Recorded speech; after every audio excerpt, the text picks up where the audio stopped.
Hi, this is Andre Bester here, and you're joining me on This Is What We Were Told. Today I'd like to talk about the biblical account of creation and measure it against the truly amazing reality of the world in which we live. For centuries, the biblical account was imposed and embraced in the Christian world as the authoritative and final report on the creation of the universe and all in it. This was until the world of science started making discoveries that the church increasingly experienced as uncomfortable and threatening. Ever since, scientific discovery has progressively been showing that the universe in which we live is not quite the universe that the creation story of Genesis is trying to make us believe. The Genesis account is awfully predictable, as one would expect of a God story. God simply said, "Let there be," and stuff popped into existence out of the blue. Supposedly, over a period of 6 creation days, God repeatedly uttered these words, "Let there be," and there was. Let's quickly recap how God created the universe. On the first day, God called light into being and separated it from darkness. He called the light day and the darkness night. On the second day, God divided all the waters by creating something called a firmament. He placed the firmament between all the waters and called the firmament heaven. So now there was water below heaven and water on the other side of heaven. On the third day, God called all the oceans into being from the waters below heaven, and dry land appeared. He called the oceans seas and the dry land earth. On this day, God also created greenery, plants, and trees on the dry land. On the fourth day, God created the sun to rule over day, the moon to rule over night, and the stars. On the fifth day, God created all living creatures like fish, birds, animals, insects, and other creeping things. On the sixth day, God created man from the dust of the ground and appointed him to manage all on earth. On the seventh day, God's creation was finished, and he rested and blessed this day as a day of rest. You can get the detailed version of these events by reading Genesis 1 and 2. There are lots of online Bible translations that you can freely access to get the full story.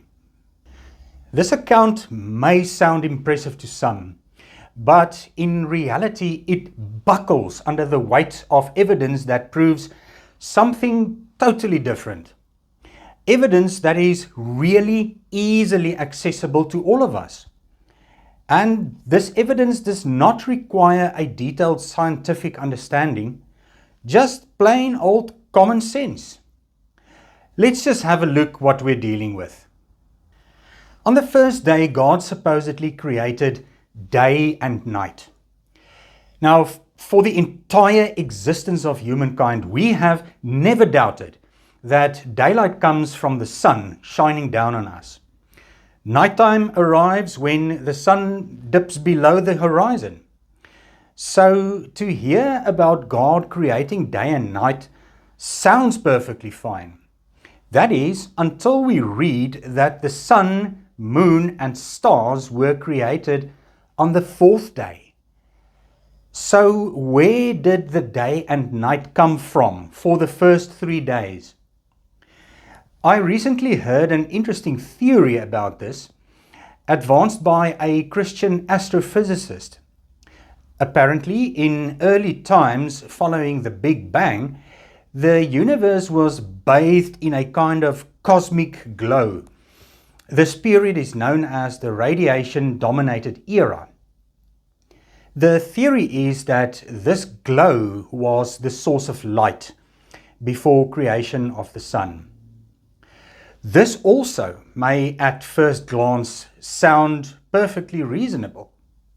That is, until we realize that this phase happened long before the formation of stars and galaxies. The Earth was not even in existence for long after the Big Bang. Besides, how do you get a natural rhythm of day and night when the entire universe is bathed in a glow of light? No, sorry. The account regarding the creation events on the first day is a bold-faced lie. On the second day, God creates a firmament to bring division between the waters on earth and the waters on the other side of the firmament. This firmament is called heaven. So obviously, Genesis wants us to believe that there is a massive source of water on the other side of heaven. But does this make sense? Let's see. We've been pointing our telescopes at the night sky for centuries. In doing so, we've discovered lots of very interesting things, including planets and moons containing water. But we have yet to find a huge body of water at the edge of the universe. Now, understand this very clearly. We've been looking at space objects of which the light had to travel billions of years to reach the lenses of our telescopes. With a ray of light traveling at a speed of 300,000 kilometers per second, can you even try to imagine how far away some of those space objects are? We have been looking at the edge of the universe for long, and there is no body of water out there. Besides, if ever there was such a body of water out there, I don't think our universe would have stood a chance of developing, simply because of the brutal gravitational pressure such a body of water would have exerted on itself. The account regarding the creation events on the second day is a bold-faced lie. On the third day, God created oceans, dry land, greenery, plants, and trees. This may sound quite fine when considered in isolation. But then we are reminded that on the previous day, God divided the waters on earth from that on the other side of heaven. So when this division took place, didn't areas of dry land automatically appear on earth? We know that the earth has areas of dry land because the earth's surface is not perfectly flat. Certain parts of the earth's outer crust are elevated higher than other parts because of tectonic plate movement and continental drift. We also know that water tends to flow towards the lowest point of gravity. So it is inevitable that the areas of higher elevation are going to form islands, mountains, and continents, and that any water on these elevated areas will want to flow downwards to the lowest point of gravity. So this is the natural pattern for the formation of the oceans and dry land. And this is a process that continues unabated, because tectonic plate movement and continental drift never stops. My common sense is telling me that if it was true that God removed a whole body of water from the earth and placed it on the other side of heaven, then dry land should immediately and automatically have appeared. It should not have been necessary for him to create dry land or the oceans. Gravity could have done all the work for him. And if this is true, then the Genesis account lies when it says that God created the oceans and dry land on the third day, because the formation of dry land and oceans was actually an immediate and automatic outflow of the creation events of the second day.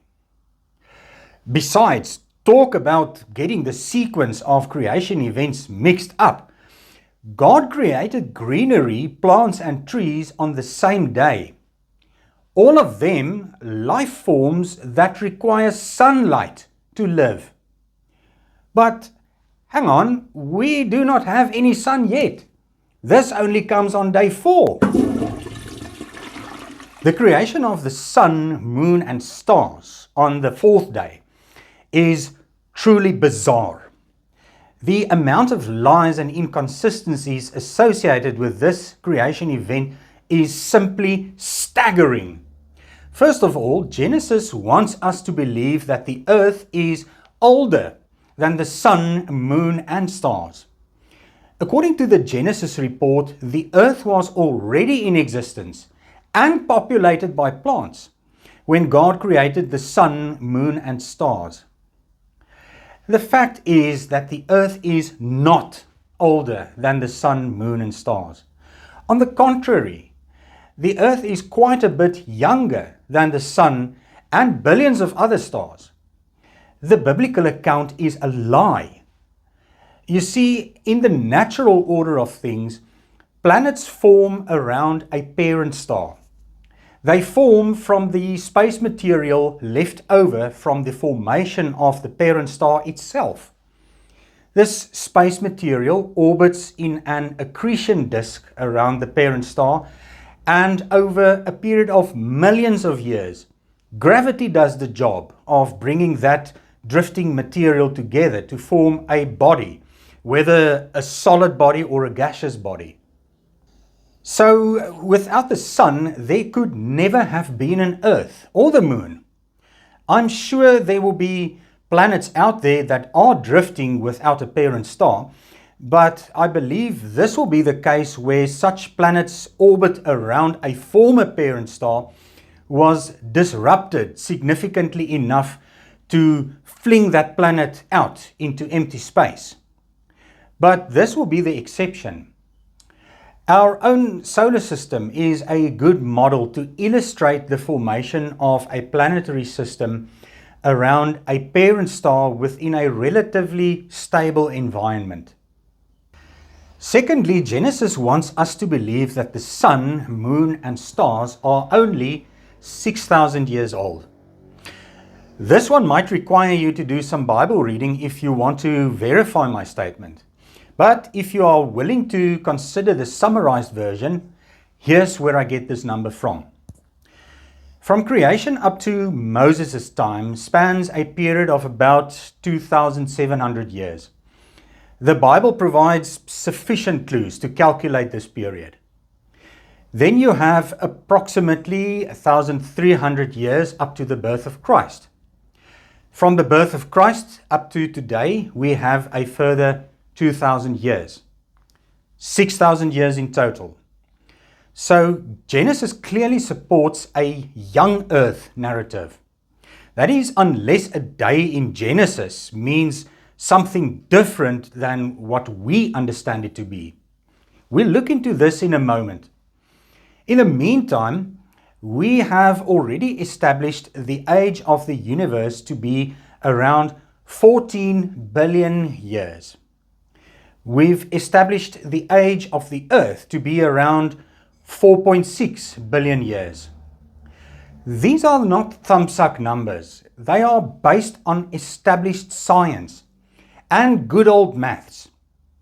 We know with absolute certainty that the universe is expanding at an ever-increasing rate, that new stars and planets are born every day, and that old stars and planetary systems die every day. The sun, moon and stars are definitely not only 6,000 years old. The biblical account is a lie. But let's just take this one step further. Genesis actually wants us to believe that the sun, moon, and stars are all equally old.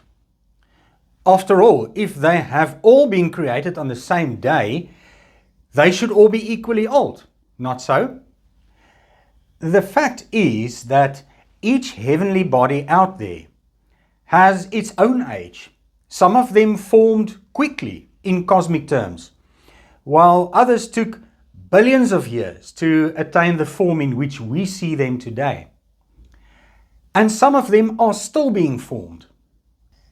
And we can observe with our own eyes that some heavenly bodies are significantly older than others.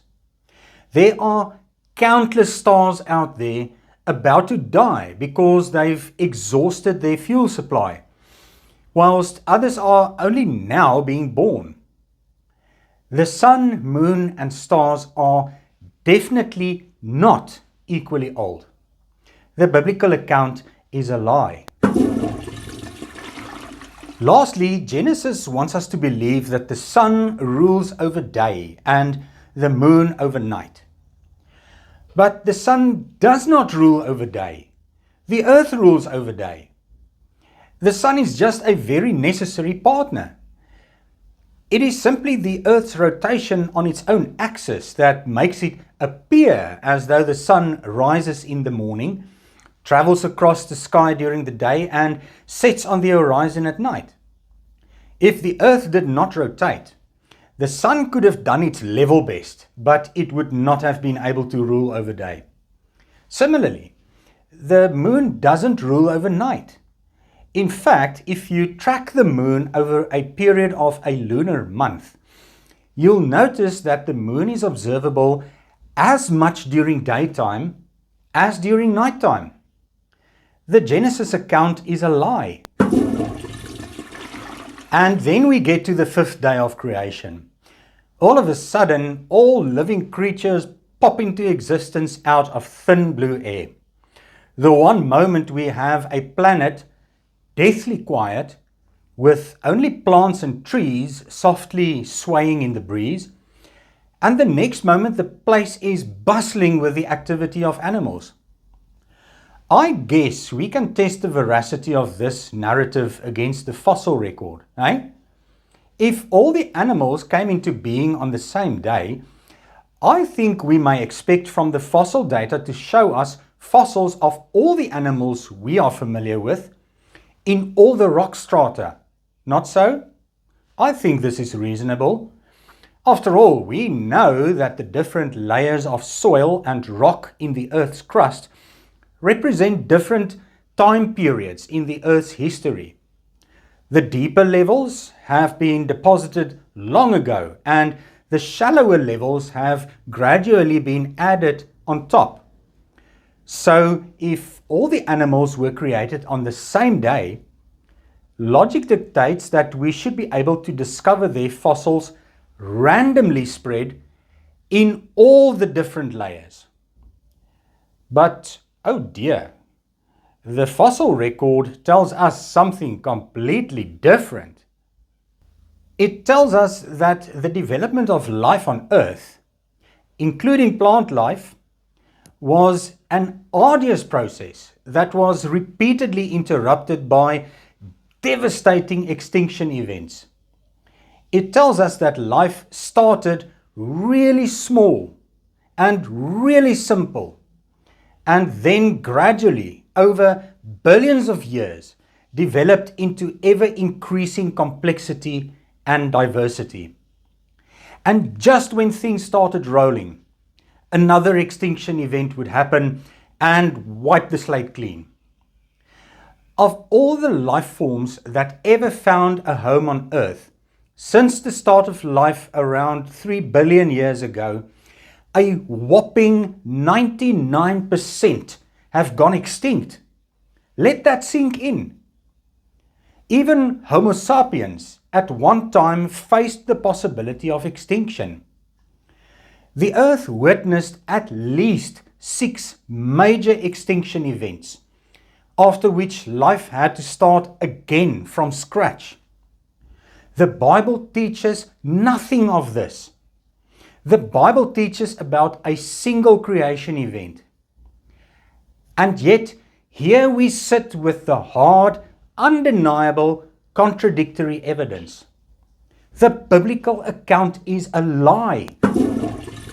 Some Christian apologists argue that we cannot take the creation story to literally mean that God created everything in 6 days. In other words, 6 consecutive periods of 24 hours. They say that God lives beyond time. They like to quote the Bible verse where it says that for God a day is like 1,000 years and 1,000 years like a day. There even exists a whole dump of material on the internet expounding inventive arguments regarding the calculation of days in Genesis and how it actually means that a much longer period of time was involved. This argument becomes an easy way out to argue why the Bible supposedly is well aligned with scientific evidence that the earth is 4.6 billion years old. However, the problem is that the creation story in Genesis very explicitly refers to 6 consecutive periods of nighttime and daytime. It says, "And there was evening and there was morning." Pretty self-explanatory. Furthermore, Genesis was compiled around 500 BCE by ordinary people for consumption by ordinary people. They would have written the book in the vernacular of the time. If they intended to refer to a time span other than a day, then I'm pretty sure they would have used language that unambiguously stated exactly what time span they had in mind. It does not require rocket science to understand that when the Genesis account of creation refers to 6 days of creation, it literally means 6 consecutive periods of 24 hours.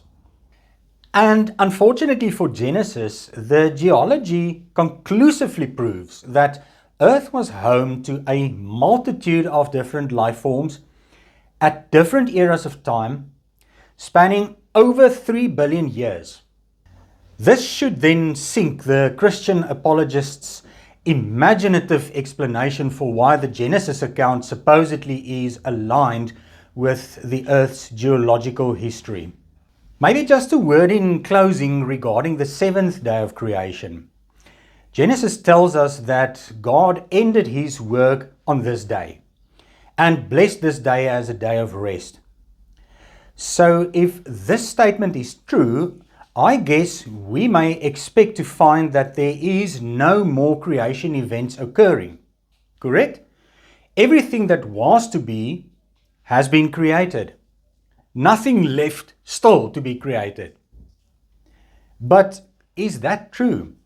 Is this what we see in reality? No, we know this not to be true. For starters, the earth is definitely not completed. We know that land masses and oceans are constantly changing shape as they buckle under the forces of plate tectonics, continental drift, volcanic activity, climate change, radiation, and the various impacts of other space objects. And this is a process that will continue unabated. The Earth of today does not look like the Earth of 1,000,000 years ago. And the Earth of 1,000,000 years into the future will certainly look very different from the one we know today. What about life forms? We know that life forms go extinct and that new life forms come into existence. Just look at our own experience with the development of drug-resistant bacteria. Selective pressures are favoring the development of bacteria that are less vulnerable to our antibiotics. Just look at how the COVID virus morphed into different strains. Each of these developments is the smallest of a little snapshot of a much bigger picture that shows how life diversifies into species and beautiful complexity. It's a process that never ceases. What about the universe? We see the birth of new stars every day. We see the cosmic nurseries where they are incubated, and it blows our minds. A frenzied activity of construction and demolition is pulsing throughout our universe. New life is constantly in the making, and we are right in the midst of this majestic show playing out around us. So, is the process of creation really ended?